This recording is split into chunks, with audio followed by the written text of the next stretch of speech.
Hey, this week we've talked about touch. This is what the whole conversation is about. And I thought for quite a while, how can we lead a discussion about touching each other? I came up with nothing, so we're not going to do that. Here's what we are going to do. I want to introduce you to a book. Maybe you've heard of it. It's called His Needs, Her Needs. I was introduced to this probably 30 years ago. It is, in my estimation, the most powerful tool for helping men and women in their romantic relationships. Now, it can also apply to business relationships and friendships. But here's the basic contours. And you're about to take a survey through your group coach. And I just want to introduce the big idea of the book to save you time. This is the cheater's version, okay? Number one, men and women have different needs. Have you noticed? There's actually in this book 5 major needs that men have and 5 major needs that women have. Now, not everyone's the same, so there's some women who might have a typically male need, or some men that might have a typically female need. That's okay. It doesn't mean you're weird or wrong. It's just here are typically 5 needs that men and women have. And those 5 needs, totally different. And so sometimes men think, well, I'm meeting my wife's need because this is my need, I meet her need, right? Wrong. Have you noticed? Here's a classic one. God made me to fix stuff. Just did. My wife comes to me with a problem, I fix it. Why wouldn't I? That's what God made me to do. Why would you bring a need to me if you don't want me to fix it? Nope, she just wants me to listen, which I'm not naturally wired to do. There's a problem.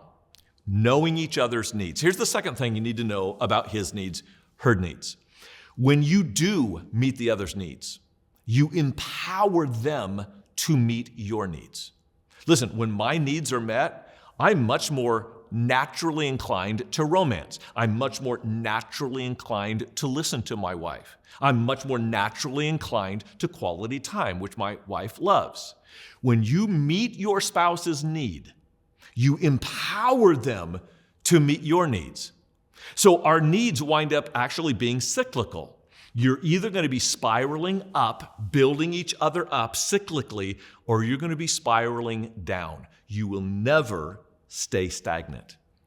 And in some ways, it's like a mathematical formula that the more you meet the other's needs, the more you empower them to meet your needs. You could almost chart it on a graph. Now, obviously, there are seasonal impacts to our needs. Sometimes you're just busier. Sometimes you're more tired. If you have a newborn, romance is virtually impossible in your home. Just saying.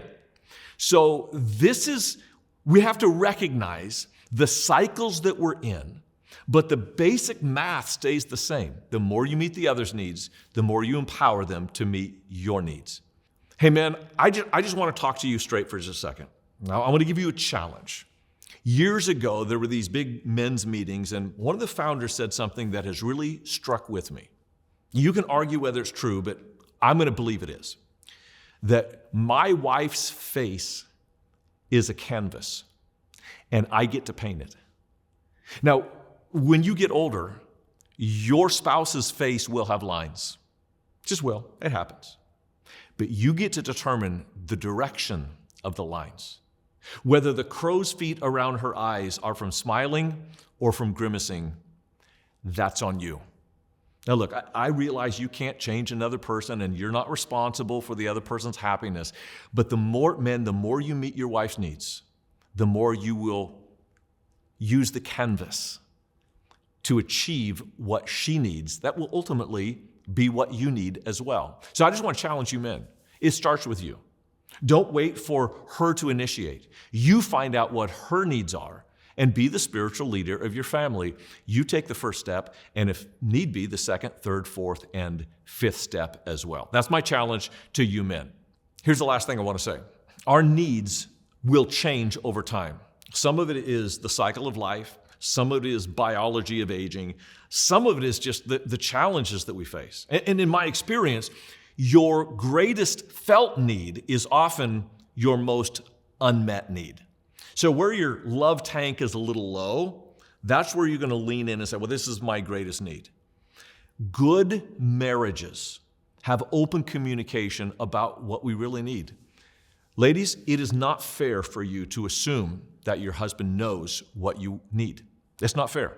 Because honestly, we're not that smart. Give us a break. Talk to me about your need. Be honest with me about your need. And I get it. Like, my wife studies me. It's really not fair. She studies me, she knows stuff that I don't even know about myself because she studies me. She has an unfair advantage. She knows my needs more than I know hers. I need her to openly share with me what her needs are, and I will meet them. Because like most men, I want to be my wife's hero, and I can't do that without her help. So, couples, help each other. Help each other. We're going to take a quiz right now of his needs, her needs. It's basically the summary of the whole book. And your coach is going to guide you through this process. Let me just summarize the series with this simple exhortation. Our relationships are the core of who we are. It's the influence we have for the gospel of Christ. The reason we talk about relationships so much around here at CCV is because we know that it is through relationships that people have a relationship with Jesus Christ. So take good care of each other and take good care of the city because we are for the valley, and that's what this relationship discussion is all about.